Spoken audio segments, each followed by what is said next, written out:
Fala filhotes, vocês estão vivos? No vídeo de agora nós vamos falar um pouquinho sobre a criança de 6 anos no ensino fundamental. Essa obra de André Rapoport, Dirleia Fanfa Sarmento, Marta Nornberg, Suzana Moreira Pacheco são as organizadoras da editora Mediação. Essa obra aqui, ó. Pensar o processo de implantação do ensino fundamental de 9 anos, em especial pensar sobre o ingresso e adaptação da criança de 6 anos no primeiro ano é muito importante. Além de se configurar em um momento de transição, esta é, para uma grande parte das crianças brasileiras, a primeira experiência escolar. A adaptação ao novo sistema não é somente das crianças, mas também das famílias, dos professores e das próprias instituições de ensino. Os textos apresentados neste livro sinalizam para a importância de se assegurar espaços e tempos para a escuta de todos os envolvidos no processo e, principalmente, para o que é mais relevante, assegurar a escuta sobre o que pensam as crianças, suas expectativas e saberes nesta faixa etária. A maior contribuição dos autores é no sentido de metodologias de trabalho adequadas, integrando todas as áreas de conhecimento ao se planejar a ação educativa, sem o abandono às brincadeiras, ao afeto, à criação de um ambiente rico de exploração, aspectos que sempre caracterizaram a educação infantil nas escolas.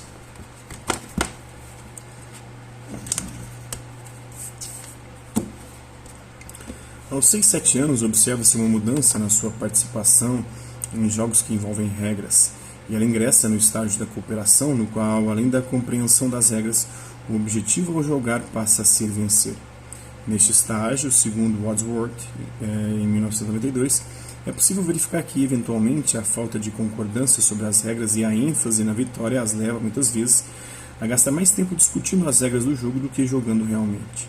Nessa fase, desenvolve-se também a capacidade de representação simbólica e conceitual, o jogo simbólico, a imitação de eventos posteriores, desenho e a linguagem falada. A criança começa a observar o ponto de vista de outras pessoas, reduzindo o seu egocentrismo, especialmente pela interação com outras crianças. A interação social com os parceiros de grupo e a presença do conflito dos próprios pensamentos com um dos outros, eventualmente a obriga a questionar os seus próprios pensamentos. A interação social, a vivência em grupo, são fatores fundamentais no sentido de dissolver o egocentrismo cognitivo. Até aproximadamente os 7 anos é comum observar-se também a existência de monólogos coletivos, ou seja, as crianças falando consigo mesmas enquanto brincam ou realizam ações diversas, segundo Piaget. Segundo Barbato, as crianças de 6 anos falam alto sozinhas, muitas vezes, enquanto a professora fala, podendo ser interpretado como bagunça. Entretanto, caracteriza-se como uma fala egocêntrica que está funcionando como planejadora de sua ação e de seu pensamento. Ele descreve as crianças de 6, 7 anos de forma interessante, como se as estivéssemos vendo na sala.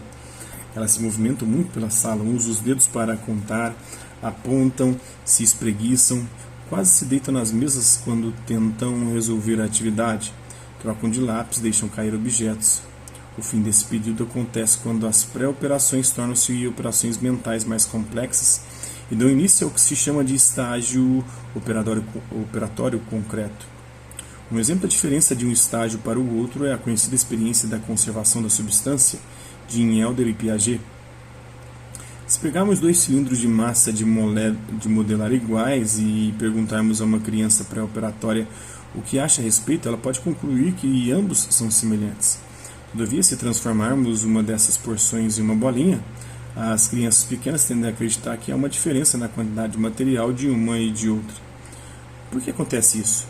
Para que saibamos que a bolinha possui a mesma quantidade de massa de modelar do que antes, é preciso que mentalmente possamos transformá-la novamente em um cilindro.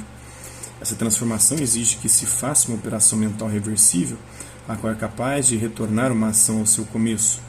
No caso da criança pré-operatória, tal característica ainda não está presente e por isso ela ainda não consegue responder adequadamente a essa questão. Por volta dos 6, 7 anos, essa reversibilidade é construída e então a criança é capaz de chegar à conclusão de que a substância se conserva desde que ela veja a experiência sendo realizada, ou seja, embora ela desenvolva as operações lógicas, as operações têm emprego na solução de problemas que envolvam objetos e fatos concretos, reais, observáveis. Em razão disto, para o ensino das operações matemáticas é importante nesta fase a utilização de material concreto. À medida que a criança evolui deste estágio, a necessidade de uso do material concreto é menor. Esta é uma fase importante do desenvolvimento intelectual. Muitos adultos já devem ter visto condutas semelhantes sem que saibam que se trata de uma característica típica do modo de pensar infantil.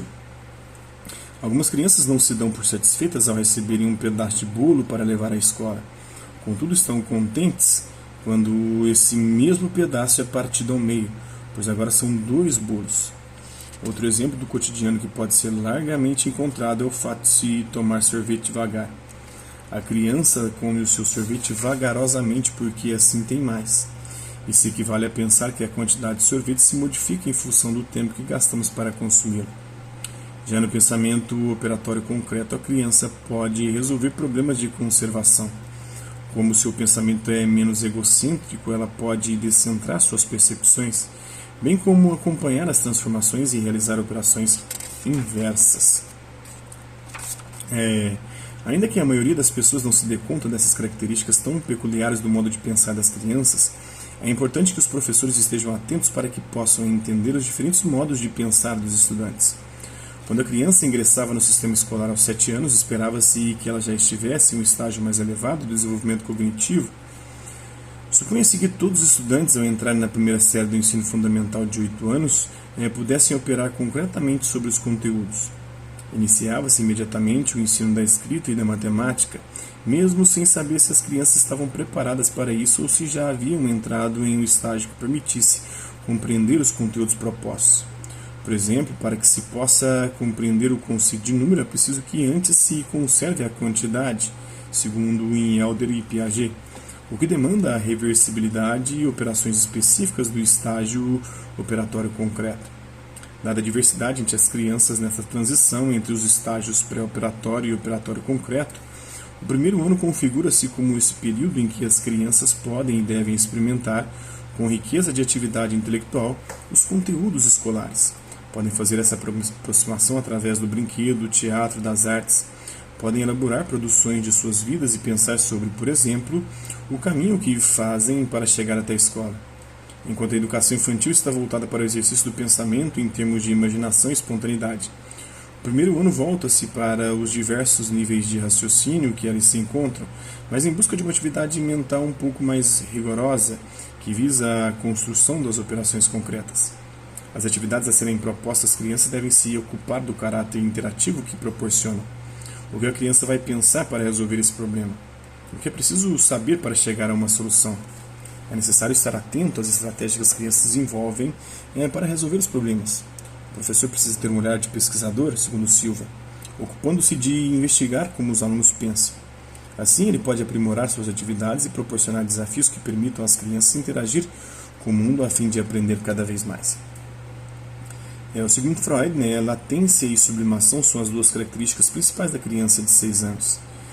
Para entendê-las, é preciso abordar as etapas iniciais do desenvolvimento psicossexual. A psicanálise acredita que o ser humano se constitui na relação com um outro ser humano. Alguns estudos considerados clássicos apontam que o bebê humano não sobrevive se não há outro que dele se encarregue, segundo Spitz. Este se encarregar está muito além dos cuidados físicos, implica investimentos afetivos da parte do cuidador que vai sinalizando a este bebê o que dele se espera. O desenvolvimento infantil é considerado psicossexual porque a cada estágio do desenvolvimento corresponde uma satisfação preponderante de determinada parte do corpo. Nesse sentido, essas satisfações são sexuais porque geram prazer para a criança.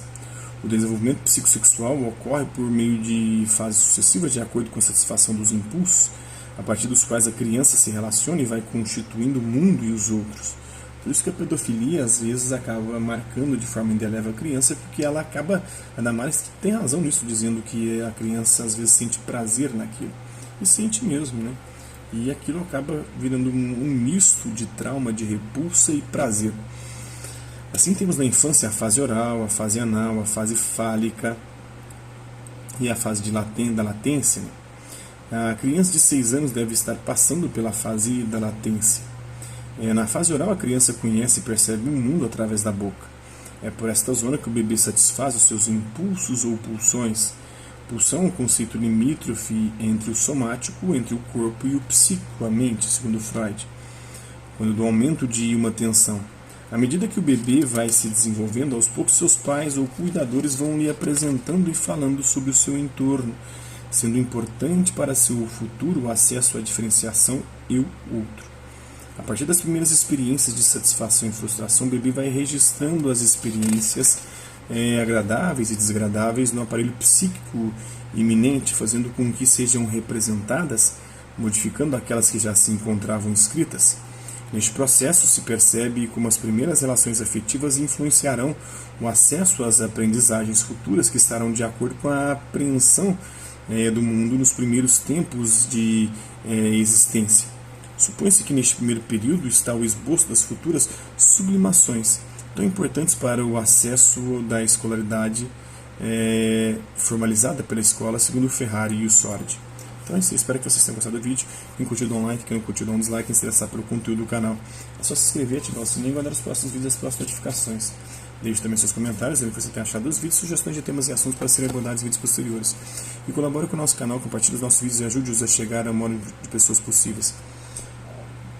Eu gostaria aqui de agradecer aos 433 inscritos no nosso canal, agradecer também aqueles que eram outro por conta de um conteúdo outro passam por aqui, deixando sua visualização, seu like, seu dislike, seus comentários, e aqueles que compartilham os nossos vídeos, compartilham o nosso canal, seja aqui nessa plataforma, no YouTube e em outras redes sociais. Mas é isso aí, hasta la vista, babies, e até a próxima.